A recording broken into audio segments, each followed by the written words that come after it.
Assalamualaikum warahmatullahi wabarakatuh. Perkenalkan, nama saya Ani Widya Smoro dari Prodi S1 Teknik Informatika. Di sini saya akan menjelaskan tentang konsep akidah dalam Islam. Pengertian akidah secara bahasa atau etimologi.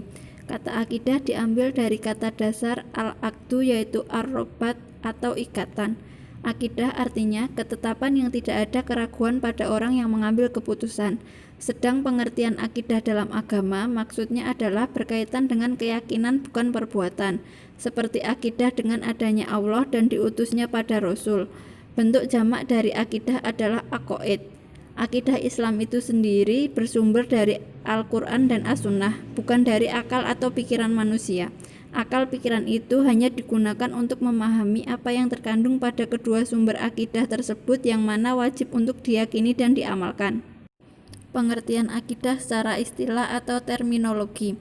Akidah menurut istilah adalah perkara yang wajib dibenarkan oleh hati dan jiwa menjadi tentram karenanya, sehingga menjadi satu kenyataan yang teguh dan kokoh yang tidak tercampuri oleh keraguan dan kebimbangan.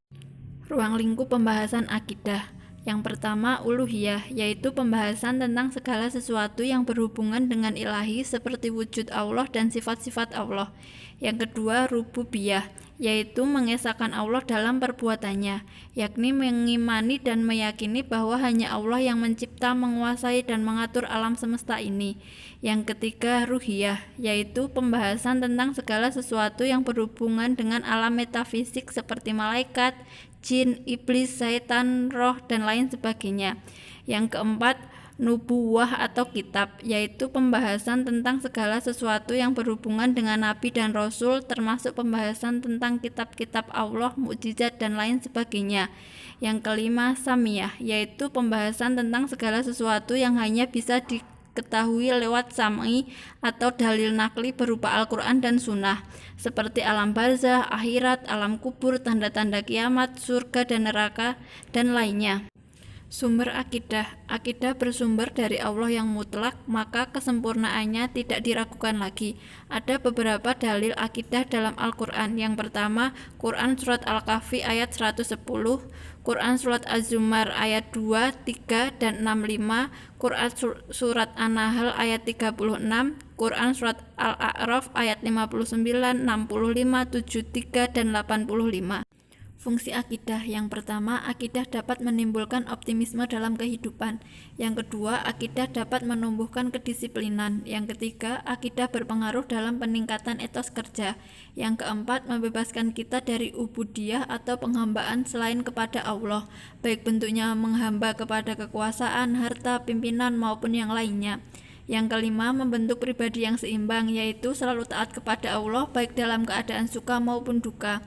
Yang keenam, kita akan merasa aman dari berbagai macam rasa takut dan cemas, takut kepada kurang rezeki, terhadap jiwa, harta, keluarga, jin, dan seluruh manusia, termasuk takut kepada kematian, sehingga dia penuh tawakal kepada Allah. Yang ketujuh, akidah memberikan kekuatan kepada jiwa sekokoh gunung. Akidah hanya berharap kepada Allah dan ridho terhadap segala ketentuan Allah. Yang kedelapan, akidah Islamiyah berdasarkan kepada as-suhuwah atau persaudaraan dan persamaan, tidak membedakan antara miskin dan kaya, antara pejabat dan rakyat jelata, antara kulit putih dan hitam, antara orang Arab dan bukan Arab, kecuali kadar ketakwaan kita di sisi Allah Subhanahu wa Ta'ala. Prinsip-prinsip akidah Islam. Yang pertama, iman kepada Allah. Beriman kepada Allah adalah meyakini dengan penuh kesadaran bahwa Allah lah zat yang paling berhak disembah, karena Dia menciptakan, membina, mendidik, dan menyediakan segala kebutuhan manusia.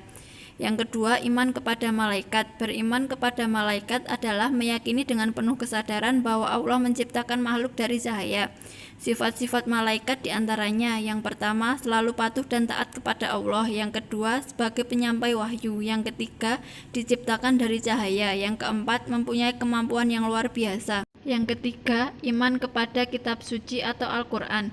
Kitab-kitab yang berasal dari firman Allah seluruhnya ada 4. Yang pertama, Taurat diturunkan kepada Nabi Musa. Yang kedua, Zabur diturunkan kepada Nabi Daud. Yang ketiga, Injil diturunkan kepada Nabi Isa. Dan yang terakhir, Al-Quran diturunkan kepada Nabi Muhammad SAW. Yang keempat, iman kepada nabi dan rasul. Allah mengutus para nabi dan rasul untuk membawa kabar gembira kepada umat manusia, memberikan teladan akhlak yang mulia, dan berpegang teguh terhadap ajaran Allah. Sifat-sifat yang ada pada diri nabi dan rasul Allah adalah: yang pertama, sidik, artinya benar. Apa yang disabdakan nabi adalah benar, karena nabi tidak pernah berkata-kata kecuali apa yang diwahyukan oleh Allah. Yang kedua, amanah, artinya dapat dipercaya. Segala urusan akan dilaksanakan dengan sebaik-baiknya. Yang ketiga, fatonah, artinya bijaksana dan cerdas. Nabi mampu memahami perintah-perintah Allah dan menghadapi penentangnya dengan bijaksana. Yang keempat, tabligh, artinya menyampaikan. Nabi menyampaikan kepada umat manusia apa yang diwahyukan oleh Allah kepadanya. Yang kelima, iman kepada hari akhir. Beriman kepada hari akhir adalah meyakini bahwa manusia akan mengalami kesudahan dan dimintai pertanggungjawaban di kemudian hari. Al-Quran selalu menggugah hati dan pikiran manusia dengan menggambarkan peristiwa-peristiwa hari kiamat dengan nama-nama yang unik, misalnya Al-Zalzalah, Al-Qari'ah, An-Naba, dan Al-Qiyamah. Istilah-istilah tersebut mencerminkan peristiwa dan keadaan yang bakal dihadapi manusia pada saat itu. Yang keenam, iman kepada qadha dan qadar. Menurut bahasa, qadha memiliki beberapa pengertian, yaitu hukum, ketetapan, perintah, kehendak, pemberitahuan, dan penciptaan. Menurut istilah adalah ketetapan Allah sejak zaman azali sesuai dengan irodahnya tentang segala sesuatu yang berkenaan dengan makhluk. Sedangkan qadar adalah kejadian suatu penciptaan yang sesuai dengan penetapan. Iman kepada qadha dan qadar artinya percaya dan yakin dengan sepenuh hati bahwa Allah telah menentukan segala sesuatu bagi makhluknya.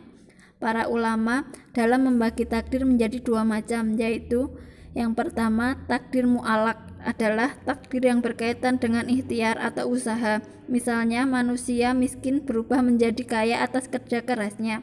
Yang kedua, takdir mubram adalah takdir yang terjadi pada diri manusia dan tidak dapat diubah, misalnya kematian, kelahiran, dan jenis kelamin.